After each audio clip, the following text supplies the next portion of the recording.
नमः शिवाय। श्री महालक्ष्मी नमः। नमो भगवते वासुदेवाय। जय मां सरस्वती। जय श्री कृष्ण। राधे राधे। नववर्ष 2026 की पूर्व संध्या पर जब समस्त विश्व नए संकल्पों और उमंगों से सराबोर है, हम आपके समक्ष एक ऐसा गूढ़ ज्ञान रखने जा रहे हैं जो आपके जीवन के धन, स्वास्थ्य, सौभाग्य और शांति के द्वार खोल सकता है। ये ज्ञान कोरी कल्पना या भ्रम नहीं, बल्कि हमारे शास्त्रों, हमारे ऋषि मुनियों के अनुभव और सनातन साधना के गर्भ से निकला हुआ वह सार है जो सदियों से चली आ रही है। आज के इस युग में जहां भौतिकता के चक्कर में मनुष्य आध्यात्मिकता से दूर होता जा रहा है, वहां यह साधनाएं और उपाय आपके लिए वरदान सिद्ध हो सकते हैं। हम आपको बताएंगे कि कैसे एक साधारण सी दिखने वाली वस्तु, बासी रोटी, आपके भाग्य का सूत्रधार बन सकती है और कैसे नए वर्ष 2026 की शुरुआत आपके लिए स्वर्णिम अवसर लेकर आ सकती है। सर्वप्रथम यह समझना अत्यंत आवश्यक है कि हमारे जीवन में घटित होने वाली प्रत्येक घटना, चाहे वह सुखद हो या दुखद, हमारे अपने कर्मों का ही फल है। कर्म का सिद्धांत हमारे सनातन दर्शन की आधारशिला है। हम जो बोते हैं वही काटते हैं। परंतु कई बार हम ये नहीं समझ पाते कि हमारे वर्तमान के संकटों की जड़ हमारे अतीत के कौन से कर्म हैं और इन कर्मों का सीधा संबंध हमारे दैनिक जीवन की सबसे मूलभूत आवश्यकता अन्न से है। अन्न ही जीवन है, अन्न ही ऊर्जा है और अन्न ही ईश्वर का सबसे सीधा प्रसाद है। जब हम इस अन्न का, विशेषकर बासी अन्न का अपमान करते हैं तो हम अनजाने में ही अपने भाग्य का अपमान कर बैठते हैं। शास्त्र कहते हैं कि जिस घर में बासी रोटी को तुच्छ समझकर फेंका जाता है, वहां से लक्ष्मी रुष्ट होकर चली जाती है। वे आती तो हैं पर टिकती नहीं। इसके विपरीत जहां बासी अन्न का भी सदुपयोग और सम्मान होता है, वहां दरिद्रता स्वयं ही दूर भागती है, कर्ज का बोझ हल्का होता है और घर में सुख समृद्धि का निवास होता है।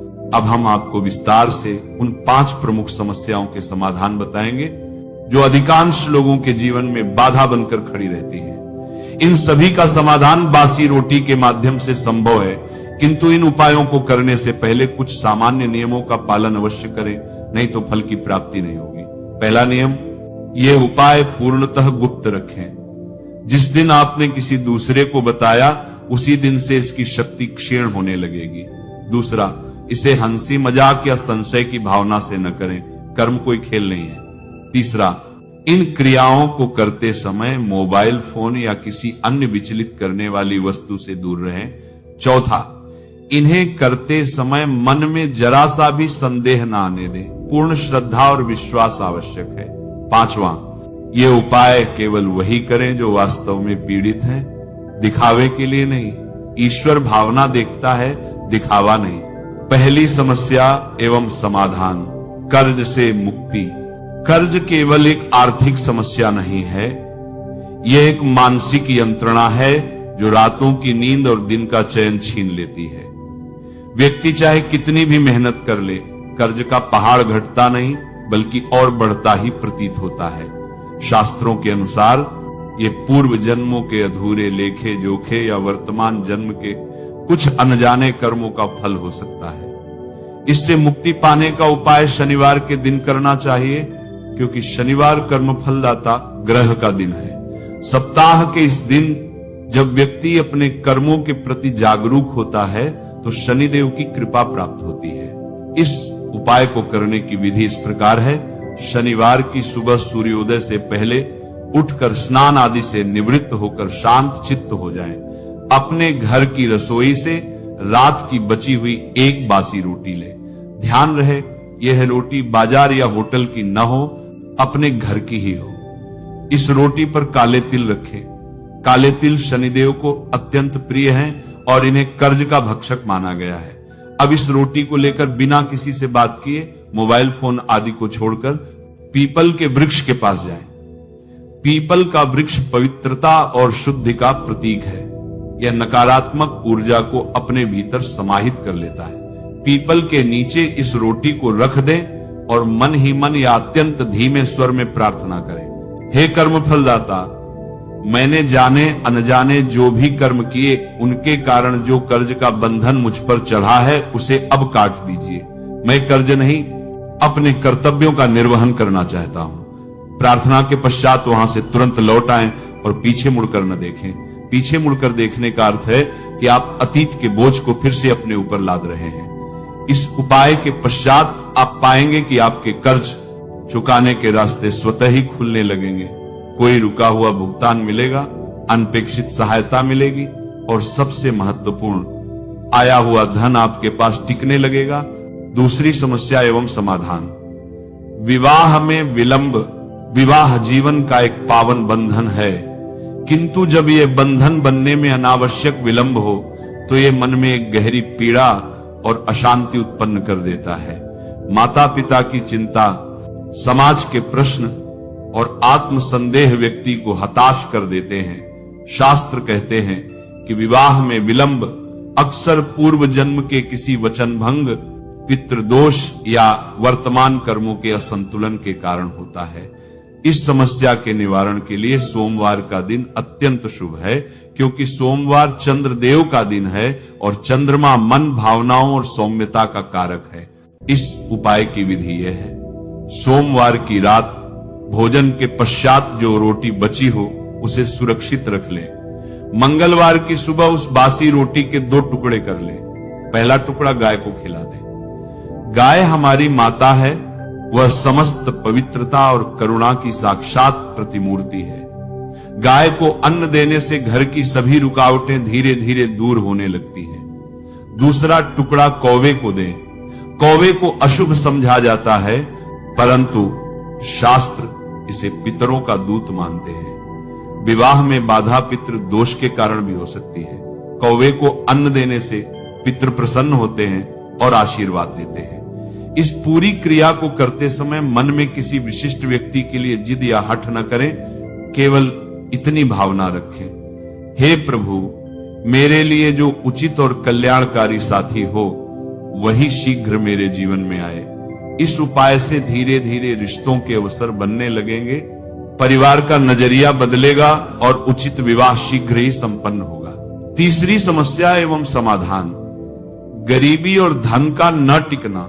गरीबी केवल धन का अभाव नहीं, बल्कि एक मानसिक बेड़ी है जो व्यक्ति को उन्नति के पथ पर बढ़ने से रोकती है। कई बार ऐसा होता है कि पैसा आता तो है पर हाथ में रुकता नहीं, फिसल जाता है। इसका कारण अक्सर अन्न और श्रम के प्रति अनादर में छिपा होता है। जब हम बासी रोटी जैसे अन्न को तुच्छ समझकर फेंक देते हैं तो हम अनजाने में ही अपने भाग्य को फेंक देते हैं। इस समस्या के निवारण के लिए गुरुवार या शनिवार की रात का उपाय उत्तम है।